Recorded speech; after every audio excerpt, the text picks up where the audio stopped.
Kuwait நாட்டில் தனியார் நிறுவனத்தில் பணியாற்றும் 5000க்கும் மேற்பட்ட தமிழர்களுக்கு கடந்த 4 மாதங்களாக ஊதியம் வழங்கப்படவில்லை என புகார் எழுந்துள்ளது.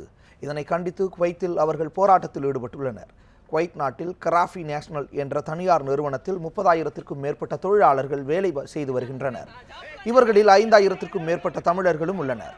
இந்த நிலையில் இந்த நிறுவனத்தில் கடந்த 3 மாதங்களாக ஊதியம் வழங்கப்படவில்லை என குற்றச்சாட்டு எழுந்துள்ளது. இது தொடர்பாக பேச்சுவார்த்தை நடத்தியும் எந்த முன்னேற்றமும் ஏற்படவில்லை.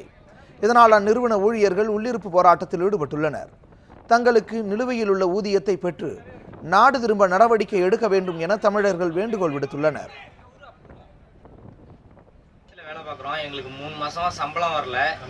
கம்பெனி பேர் கராஃபி நேஷனல்.